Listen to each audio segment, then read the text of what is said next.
ගෞරවනීය මහා සංඝරත්නයන් අවසරයි වේදිකාවේ අසුන්ගෙන සිටින අපේ පක්ෂයේ නායක ආදරණීය අනුර දිසානායක සහෝදරය එවැගේම අපේ පක්ෂයේ ප්‍රධාන ලේකම් ටිල්වින් සිල්වා සහෝදරය වේදිකාවේ අසුන්ගෙන සිටින අපගේ ආරාධනාව පරිදි මේ කුමන්ත්‍රණය පරාද කිරීම සඳහා එදා සිට අද දක්වාම උරෙන් උර ගැටි අපිත් සමග අත්වැල් බැඳගත් විශ්වවිද්‍යාල ආචාර්යවරුනි මහාචාර්යවරුනි නීතිඥවරුනි විවිධ ශේෂ්ත්‍ර නියෝජනය කරමින් අද අපිත් එක්ක අත්වැල් බැඳගෙන ඉන්න සියලුම ආරාධිත අමුත්තනි අපේ පක්ෂයේ ආදරණීය මෑණිවරුනි පියවරුනි දයාබර සහෝදර සහෝදරියනි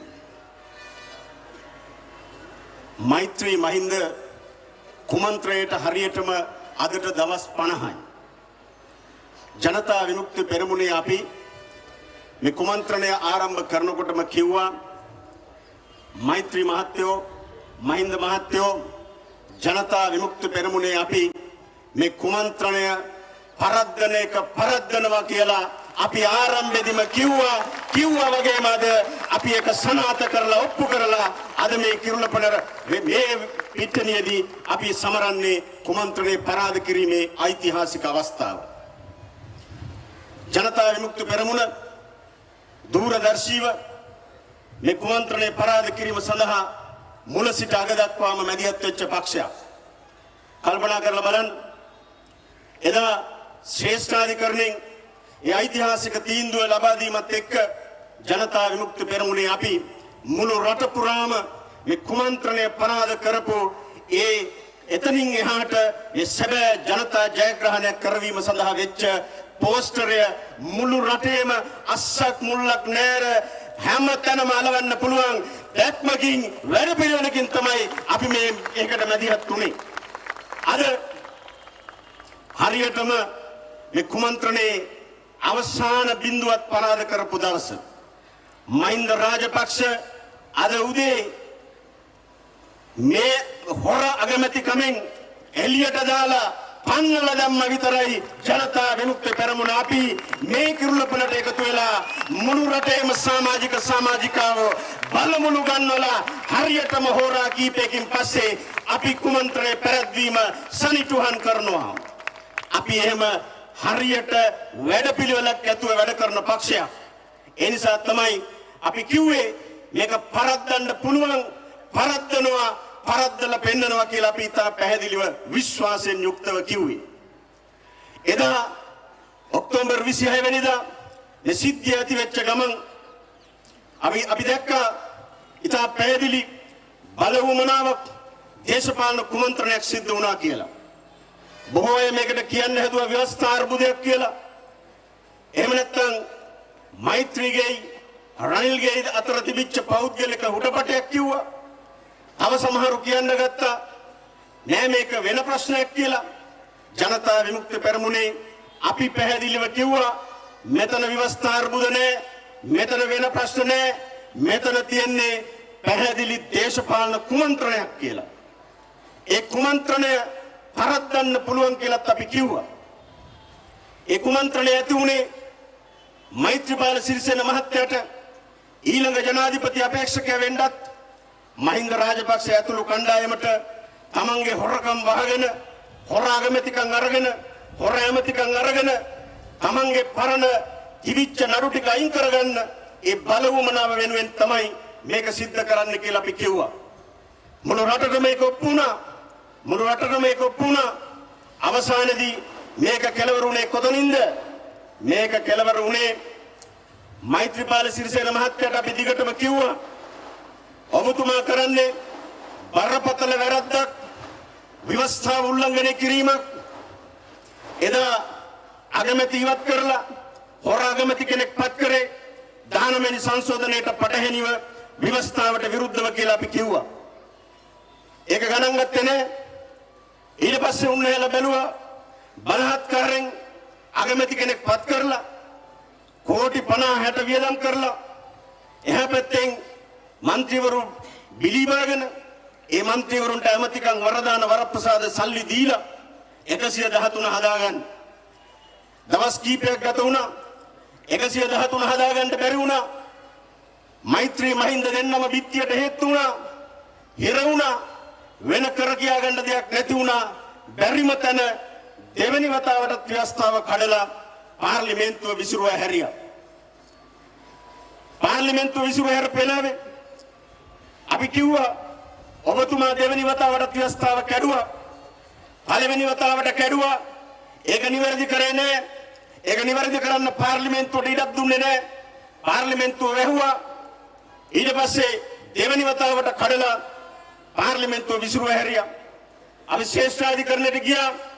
ශ්‍රේෂ්ඨාධිකරණයෙන් පහුගිය නොවැම්බර් 13 වෙනිදා ජනතා විමුක්ති පෙරමුණේ නායක එදා අපේ පක්ෂය වෙනුවෙන් දිවි පුදපු ඒ වීරෝදාර සහෝදර සහෝදරියන් ජීවිත පරිත්‍යාග කරපු සහෝදර සහෝදරියන්ව අනුස්මරණය කරනපු නොවැම්බර් 13 වෙනිදා ඓතිහාසික තීන්දුවක් ශ්‍රේෂ්ඨාධිකරණයෙන් දුන්නා. ඉතිහාසයේ පළවෙනි වතාවට විධායක ජනාධිපති කෙනෙක් ගත්ත තීන්දුවක් මේ රටේ අධිකරණය මගින් අනිත් පැත්ත හැරුවා වාරණයට ලක් කරා ජනාධිපතිගේ තීන්දුව. එදා රෝහණ විජේවීර සහෝදරයා 1978 මේකාධිපති බලතල සහිත අත්නෝමතික බලය සහිත විධායක ක්‍රමය එනකොට ඉතා පැහැදිලිව ඍජුව කිව්වා මේක රටට හෙළය, මේක මහා යකෙක්, මේ විධායක ක්‍රමය මේ රටේ ජනතාවගේ ප්‍රජාතන්ත්‍රවාදය අවකුලනවා කියලා. ඒක කිව්වා වගේම තමයි අපි දැක්කා ජේ.ආර්.ගෙන් දැක්කා, ප්‍රේමදාසගෙන් දැක්කා, චන්ද්‍රිකාගෙන් දැක්කා, මහින්ද රාජපක්ෂගෙන් දැක්කා, අන්තිමට හිටපු පතෝල හිටන් හුටන් කියලා හිටපු මෛත්‍රීපාල සිරිසේනත් මේ විධායක ක්‍රමය මේ බලය පාවිච්චි කරලා රටේ ජනතාවගේ ප්‍රජාතන්ත්‍රවාදී අයිතිය උදුරගත්ත හැටි අපි දැක්කා. ඒ නිසා තමයි යම්මේ තාත්තේ අපි එදා ඉඳලා හරි පැහැදිලිව කියන්නේ ඒකාධිපති අත්නෝමතික ක්‍රමය නැති කරන්න ඕනි කියලා. ඒ ස්ථාවරේ ජනතා විමුක්ති පෙරමුණ එදාටත් වඩා හොඳින් ඉහළින් ඍජුව අද වඩාත් හොඳින් ශක්තිමත්ව ඉන්නවා. ඒකේ බලය අඩු කරන්න තමයි 19 වෙනි සංශෝධනය ගෙනාවේ. දැන් කියනවා 19 සංශෝධනයේ ඒකේ වැරදි තියෙනවා, අඩුපාඩු තියෙනවා කියලා. මහා නීතිඥ කණ්ඩායමක් ඇවිල්ලා කිව්වා මේක අඩුපාඩුයි, මේකේ ගැටලු කියලා. දේශපාලන බංකොලොත් වෙච්ච ආදියෝ කිව්වා 19 ගොඩක් ප්‍රශ්න තියෙනවා, ඒක හරියට හදලා නැහැ කියලා. තකහණිය සම්මත කරේ කියලා පට්ටපල් බොරු කිව්වා. 19 සම්මත කරන්න මාස 4ක් ගියා. ජනවාරි 15 වෙනිදා ඉඳලා අප්‍රේල් මාසේ 4 වෙනිදා දක්වා 19 සම්මත කරන්න සාකච්ඡා තිබුණා, වැඩමුළු තිබුණා, නීතිඥවරු සාකච්ඡා කරා. ඒ නිසා මේ තාත්තේ 19 හැදුවේ ඒකාධිපති බලය අඩු කරලා ජනාධිපතිගේ බලය කප්පාදු කරලා මේ රට ප්‍රජාතන්ත්‍රවාදයේ ගේන්න. ඒ ප්‍රතිසංස්කරණය තමයි 19 වෙනි සංශෝධනයේ තියෙන්නේ. විධායක ජනාධිපතිගේ තටු කැපුවා. ඒක කරන්න පුළුවන්කම ලැබුණා. ඒ 19ට ජනතා විමුක්ති පෙරමුණේ අපි ඊටාම වැදගත් වගන්තියක් දැම්මා. ඒක තමයි අද මුළු රටම අත්විඳපු മന്ത്രിවරු කුණු මාළු කෑල්ලට විකිනෙන කෝටි 50ට විකිනෙන ඒ පාදඩ දේශපාලන සංස්කෘතිය නිර්මාණය කරන තමන්ගේ පක්ෂෙන් ඡන්දය අරගෙන ඒ മന്ത്രിකම විකුණන්න පුළුවන් ක්‍රමය ඒක නවත්තන්න අපි දැම්ම වගන්තිය. යම් කිසි മന്ത്രി කෙනෙක් පක්ෂ මාරු කරොත් අනිත් පැත්තට පැන්නොත් වහාම മന്ത്രി ධූරය අහෝසි වේ කියලා අපි වාක්‍යයක් දැම්මා. බලන්න ඒක ක්‍රියාත්මක වුණා නම් අද කොච්චර වටිනවද? කවුද ඒක වෙනස් කරේ? ඒක වෙනස් කරේ දිනේෂ් ගුණවර්ධන. දිනේෂ් ගුණවර්ධන විරුද්ධ වුණා. ආණ්ඩු පැත්තේ හිටියේ කවුද? අධිකරණ ඇමති විජයදාස රාජපක්ෂ. එතුමා ඒකට එකඟ වුණා. දෙන්නම එකතු වෙලා තමයි ඒ වැදගත් වාක්‍ය 19න් අයින් කරේ. ඒක තිබුණා නම් අද මේ විකිනෙන දේශපාලන සංස්කෘතිය එන්නේ නැහැ. ඒ නිසා මේ තාත්තේ 19 සංශෝධනය කියන්නේ ඒකාධිපති බලය කප්පාදු කරපු මේ රටට ප්‍රජාතන්ත්‍රවාදය ගේන්න ඉදිරියට ආපු ප්‍රගතිශීලී සංශෝධනයක්. ඒ සංශෝධනය වෙනුවෙන් අපි පෙනී හිටියා. වැරදි කිව්වා, අඩුපාඩු තියෙනවා කිව්වා. හැබැයි අවසානයේදී මොකද වුනේ? මේ රටේ උත්තරීතර අධිකරණය, ශ්‍රේෂ්ඨ අධිකරණය ඒගොල්ලම හදපු ව්‍යවස්ථාව අවසානයේ අර්ථ නිරූපණය කරේ මේ රටේ අධිකරණ ඉහළම ස්ථානය ශ්‍රේෂ්ඨ අධිකරණය හත් පුද්ගල විනිසුරු මඩුල්ල කිව්වා 19 වැරද්දක් නෑ මෙතන අඩුපාඩු නෑ ඉස්පිලිපාපිලි ප්‍රශ්න නෑ ජනාධිපතිවරයාට පාර්ලිමේන්තුව විසිරුව හරින්න බෑ එහෙම බලයක් මේකේ දීලා නෑ කියලා ඉතා පැහැදිලිව කිව්වා එහෙම කරනවා නම් කරන්න පුළුවන් අවුරුදු 4මාරකට පස්සේ එහෙමත් නැත්නම් පාර්ලිමේන්තුවේ മന്ത്രിවරුන්ගේ 3-2 යෝජනා සම්මතයෙන් පමණයි කියලා 7 දෙනාම ඒකමතික තීන්දුවක් දුන්නා දැන් උන්නහලගේ කටවල් වැහුණා පරාදයි කුජීතයි මේකෙන් පරාද උනේ මෛත්‍රීපාල සිරිසේන මහත්තයා විතරක් නෙමෙයි ඒ නඩේම පරාද වුණා ඒ කණ්ඩායම පරාද වුණා මෛත්‍රීපාල සිරිසේන මහත්තයා දැන් ව්‍යවස්ථාව කඩලා ඉවරයි දැන් නීතිය ඉදිරියේ වර්ධකාරයෙක් වෙලා ඉවරයි අපිට ආපහු චෝදනා විභාග කරන්න දෙයක් නැහැ ඊළඟ පියවර තියන්නේ ආණ්ඩුක්‍රම ව්‍යවස්ථාවේ 38 වෙනි වගන්තිය තව දුරටත් ව්‍යවස්ථාව කඩලා වැඩ කරනවා නම් ඊළඟ වගන්තිය සිහිවිකල් වෙච්ච ජනාධිපතිට දැනුවත් හිතාමතාම ව්‍යවස්ථාව උල්ලංඝනය කරන ජනාධිපතිට ඊළඟ උත්තරේ තියෙන ව්‍යවස්ථාවේ 38 වෙනි වගන්තිය ජනාධිපතිවරයා දූරෙන් ඉවත් කිරීමේ දෝෂාභියෝගය ගෙන මේ වගන්තිය තියෙනවා ඕනේ උනත් එක පාවිච්චි කරන්න පුළුවන් දැන් අපි කලබල වෙන්නේ නැහැ වැඩි ව්‍යවස්ථා කඩන්න ගියොත් වැඩි නීති කඩන්න ගියොත් ඒවා පාවිච්චි කරන්න තියෙන බලයත් අපි අතහරින්නේ නැහැ අපි ඒක අනතුරු වගවන්න කැමතියි ඒ විතරක් නෙමෙයි අම්මේ තාත්තේ දැන් වැරද්ද කරලා ඉවරයි ව්‍යවස්ථාව කඩලා ඉවරයි වැඩිකාරයෙක් වෙලා ඉවරයි ඊළඟ ක්‍රියාමාර්ගය තව තියෙනවා ඊළඟ ජනාධිපතිවරයාට ඕනිනම් අවශ්‍ය නම් මේ කරපු වැරද්දට මේ ව්‍යවස්ථාව උල්ලංඝනය කරපු එකට ඕනම පුද්ගලයෙක්ගේ മന്ത്രിවරයෙක්ගේ විතරක් නෙමෙයි මෙරට ඕනම පුරවැසියෙක්ගේ දැනුවත් හිතාමතා ව්‍යවස්ථාව කඩනවා නම් එවැනි පුද්ගලයෙක්ගේ ප්‍රජා අයිතිය පවා අහෝසි කරන්න පුළුවන් 80 ඒ ව්‍යවස්ථාවත් ඒ ආණ්ඩුක්‍රම ව්‍යවස්ථාවේ වගන්තිය තියෙනවා ඒ නිසා මෛත්‍රීපාල මහත්තයෝ දැන් ඔබ වැරදි කර ඇති දැන් ඔබ අධ්‍යක්ීමෙන්ම පාඩම් ඉගෙන ගත්තා ජනතා විමුක්ති පෙරමුණේ අපි කිව්වා කියනකොට ඇහුවේ නෑ දවස් 50ක් කිව්වා ඇහුවේ නෑ අන්තිමට තමන්ටම සිද්ධ වුණා පරාදේ බාර ගන්න අද උදේ වෙනකොට මහින්ද රාජපක්ෂව ඒ තනතුරෙන් පහ කරන්න මේ රටේ ප්‍රගතිශීලී ජනතාවට හයිය හත්තිය ලැබුණේ ආණ්ඩුක්‍රම ව්‍යවස්ථාවේ නීති ආධිපත්‍යයේ බලෙන් මේ රටේ නීති ආධිපත්‍යයේ බලෙන් මේ රටේ ජනතාවගේ බලෙන් ජනතා විමුක්ති පෙරමුණේ සටන්කාමී මහා දැවැන්ත බලයේ ශක්තියෙන් අපි පාර්ලිමේන්තුවේ සටන කරා විශ්වාස භංග යෝජනා ගෙනාවා එකක් නෙමෙයි දෙකක් ගෙනාවා දෙකක් ගෙනල්ලා මහින්ද රාජපක්ෂ ඇතුළු ඇමති මණ්ඩලය පරාද කරලා පෙන්නුවා විශ්වාසයක් නැහැ කියලා දෙවතාවක් අපි විශ්වාස භංග යෝජනා සම්මත කරලා පෙන්නලා තියෙන්නේ ඒක මදි කිව්වා ඒක පිළිගන්න බෑ කිව්වා ඊට පස්සේ ගියා ශ්‍රේෂ්ඨාධිකරණයට අභියාචනාධිකරණයට දුන්න අභියාචනාධිකරණයෙන් තීන්දුවක් වැඩතහනම් කරා මහින්ද රාජපක්ෂ මහත්තයාගේ අර ඇමති නඩේගේ හොර නඩේගේ වැඩතහනම් කරා ඉතිහාසයේ පළවෙනි වතාවට ලංකාවේ ඉතිහාසයේ පළවෙනි වතාවට අගමැතිගේ වැඩතහනම් කරා ඇමති මණ්ඩලයේ වැඩතහනම් කරා ඉන්ටනික් කරා මහින්ද රාජපක්ෂව ඒක අහෝසි කරගන්න ඊයේ ගියා ශ්‍රේෂ්ඨාධිකරණයට ශ්‍රේෂ්ඨාධිකරණය මොකද්ද කිව්වේ මහින්ද රාජපක්ෂගේම හිතවතිය ඊවා වනසුන්දර හිටපු අග්‍රවිනිශ්චයකාරවරිය වැඩ බලපු අග්‍රවිනිශ්චයකාරවරිය සමහර වෙලාවලට එතුමියක් දුන්නා මහින්ද රාජපක්ෂ මහත්තයෝ මට කරන්න දෙයක් නැහැ විශ්‍රාම යන අන්තිම දවසේ අකමැත්තෙන් වුණත් නීතියට අනුකූලව ඔබගේ වැඩතහනම තවදුරටත් දික් කරනු ලැබේ කියලා ඒ නිසා මොන හිතවතා හිටියත් මොන යාළුවා හිටියත් මොන ඥාති සම්බන්ධකම් තිබුණත් නීතියට උඩින් යන්න බෑ ව්‍යවස්ථාවට උඩින් යන්න බෑ ඒක පැහැදිලිව ඔප්පු කරලා පෙන්නුවා දැන් මොකද උනේ මහින්ද රාජපක්ෂ මහත්තයා හිතුවා මෛත්‍රීපාල සිරිසේන මහත්තයා මේ අධ්‍යක දිගෑරියේ වඩා ගන්න වෙන්න ඇති කියලා අධ්‍යකම උස්සලා අනේ මෛත්‍රීපාල මහත්තයාගේ ඔඩොක්කුවට ගියා හිතුවේ වඩා ගන්න ආදරයට කතා කරන්න කියලා මොකද උනේ උස්සලා පොලේ ගැහුවා දැන් මහින්ද රාජපක්ෂව මෛත්‍රීපාල සිරිසේන ජනාධිපතිවරයා විසින් උස්සලා පොලේ ගහලා තියෙන්නේ. දැන් මහින්ද රාජපක්ෂ කුජීතයි. ඉල්ලාසුණා නෙමෙයි අස්කරා. දැන් මේ පෙන්නනවානේ අස්සුණා කියලා. නෑ ඉල්ලාසුණා නෙමෙයි. මේ රටේ ජනතාව එකතු වෙලා මේ රටේ ප්‍රගතිශීලී ජනතාව සියලු දෙනාම එකතු වෙලා මහින්ද රාජපක්ෂව දමනය කරා. ඉල්ලාසුණා නෙමෙයි අයින් කරා. එතුමා කියනවා කට්ටිය දමනය කරනවා කියලා.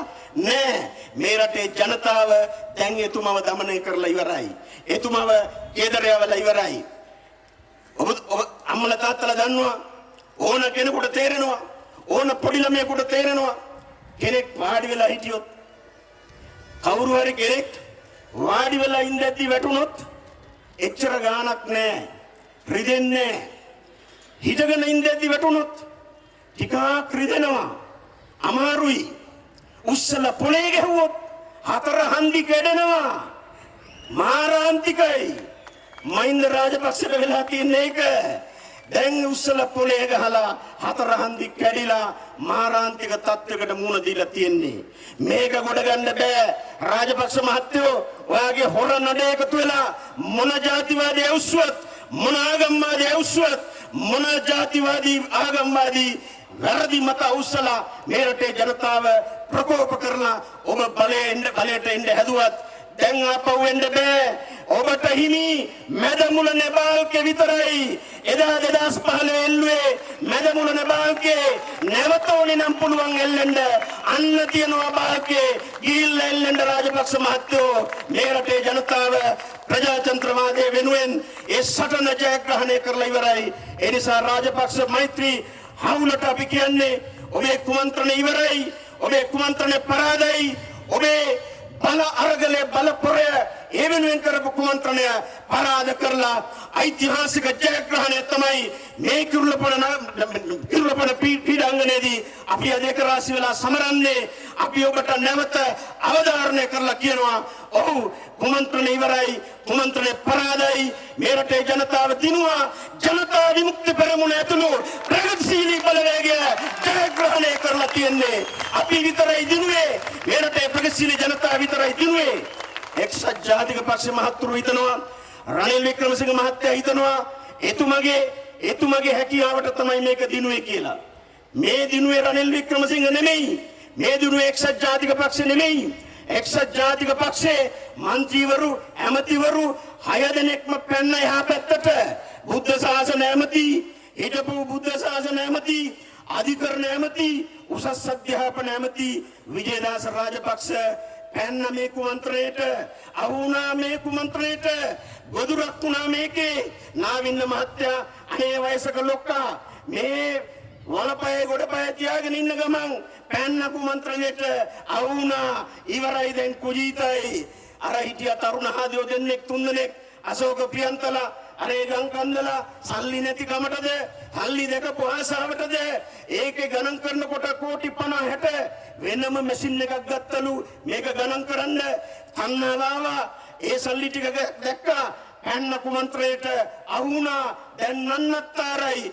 කුජීතයි එක්සත් ජාතික පාක්ෂිකයෝ දැක්කා තමන්ගේ නායකයෝ තමන්ගේ ඇමතිවරු තමන්ව පාවලා දීලා තමන්ගේ ඡන්දයට පයින් ගහලා මේ රාජපක්ෂලගේ මෛත්‍රීලගේ ඔඩොක්කුවට ගිය හැටි ඒ නිසා රනිල් මහත්තයෝ ඔබ දිනුම් කියලා හිතන්න එපා ඔබ දිනුවේ නෑ මේක රනිල්ගේ ජයග්‍රහණයක් නෙමෙයි මේක UNP ජයග්‍රහණයක් නෙමෙයි UNP ඇමතිවරු මන්ත්‍රීවරු මේ කුමන්ත්‍රණය ගොදුරු වුණා මේකට අහු වුණා පාවලා දුන්නා මේක UNP හෝ රනිල්ගේ ජයග්‍රහණයක් නෙමෙයි මේක මේ රටේ ප්‍රගතිශීලී ජනතාවගේ ජයග්‍රහණයක් මේක මේ රටේ ප්‍රජාතන්ත්‍රවාදයේ වෙනුවෙන් සටන් වදින ජනතාවගේ ජයග්‍රහණයක් ඒ ජයග්‍රහණය ඉදිරියට දැන් අපි ගෙනියන්න ඕනි දැන් හිතනවා රනිල් වික්‍රමසිංහලා ආණ්ඩු හදාගෙන අලුත් ඇමතිවරු දාගෙන පරණ ඒ අවුරුදු 3මාරේ ගජරාමයට හම්බ කරපු ඇමතිවරු දැන් හිතනවා මේ හම්බෙච්ච chance එකෙන් දෙන්නම් ඉතුරු අවුරුදු 1මාරට බැටේ කියලා නෑ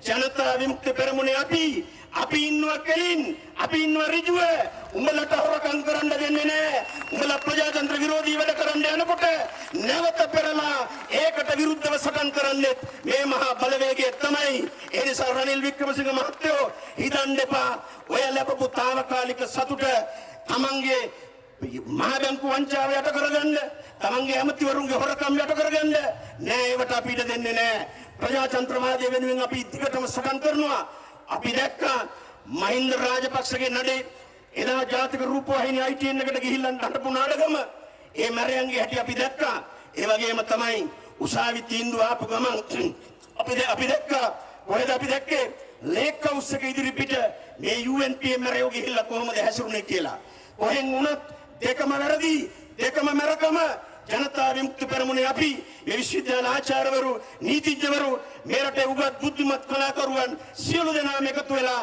ඒ මැරකමත් පරද්දනවා ඒ ප්‍රජාතන්ත්‍ර විරෝධී කටයුත්තට කෙරෙහිව සටන් වදිනවා ඒ නිසා සටන ඉවර නෑ මේ සටන ඉවර නෑ අපි අද පටන් අරන් තියන්නේ මේ පරද්දපු කුමන්ත්‍රණය සැබෑ ජනතාවාදී ජයග්‍රහණයක් දක්වා ගෙනියන්න සැබෑ ජනතා ජයග්‍රහණයක් වෙනුවෙන් පෙළ ගැහෙන්න තමයි අද අපි කිරුළපන නගරයට එකතු වුණේ ඒ නිසා ආදරණීය අම්මේ තාත්තේ අපි මේ ජයග්‍රහණය අද සමරනවා ඒ වගේම තමයි අපි කියනවා UNPA යන ප්‍රජාතන්ත්‍ර විරෝධී වැඩවලටත් කොයි පැත්තෙන් ආවත් ප්‍රජාතන්ත්‍ර විරෝධී වැඩක් ජනතා විමුක්ති පෙරමුණේ අපි මේ රටේ ප්‍රගතිශීලී ජනතාවත් එක්ක එකතු වෙලා සංවිධානය වෙලා ඒකාබද්ධ වෙලා ඒ ප්‍රජාතන්ත්‍ර විරෝධී සියල්ල මැඩපවත්වමින් පරාද කරමින් සැබෑ ජනතා ජයග්‍රහණයක් වෙනුවෙන් සටන් වදිනවා අරගල කරනවා ඒ අරගල අපි ඉදිරියට ගෙනියනවා පාර්ලිමේන්තු සටන අපි දිනුවා අධිකරණයේ සටන අපි දිනුවා මහපාරේ සටනත් අපි දිනුවා හෙට දවසේ රට ඉදිරියේ තියෙන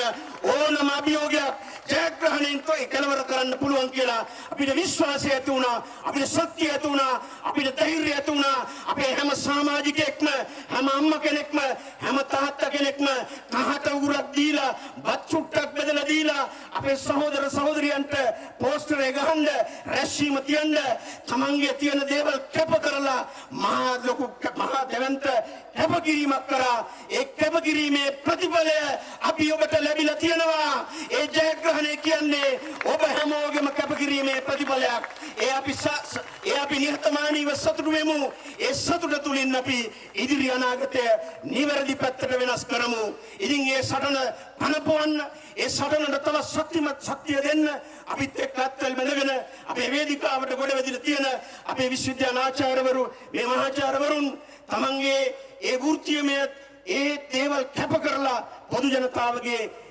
උන්නතිය වෙනුවෙන් ප්‍රජාතන්ත්‍රවාදය වෙනුවෙන් අද අපේ වේදිකාවට ගොඩ වැදිලා තියෙනවා අපි ඒ සියලු දෙනාම ඉතාම ගෞරවයෙන් පිළිගන්නවා අපේ නීතිඥ මහත්වරුන් ඒ වගේම අපේ කලාකරුවන් ඒ සියලු දෙනාම පහුගිය දවස් 50 එකිනෙකා වෙනම සටන් වැදුනා අරගල කරා එකට සටන් වැදුනා අපි ඔක්කොටම සතුටුයි අපි ඔක්කොටම දැන් ඒ ආඩම්බරය තියෙනවා අපි නිහතමානව ඒ ආඩම්බරයෙන් ඒක ඉදිරියට ගෙනියමු අපි ඔක්කොම එකතු වෙලා හෙට දවසෙත් මේ රටේ ජනතාවගේ ප්‍රජාතන්ත්‍රවාදයේ වෙනුවෙන් සටන් වදිමු ඔබ සියලු දෙනාම අපි තාම ගෞරවයෙන් පිළිගන්නවා අපේ ආදරණීය පක්ෂයේ අම්මලා තාත්තලා අපේ සහෝදර සහෝදරියන් අම්පාරෙන් හම්බන්තොටින් යාපනෙන් කිලිනොච්චියෙන් මඩකලපුවෙන් ආපු අපේ ආදරණීය පක්ෂයේ සියලුම සහෝදර සහෝදරියන් ඊටාම සහෝදරත්වයෙන් පිළිගනිමින් මේ සටන ජයග්‍රහණයෙන් කෙලවර කරන්න කුමන්ත්‍රණය අපරාධ කරලා මේ ජයග්‍රහණය දක්වා ඉදිරියට ගෙනියන්න සටන් වදිමු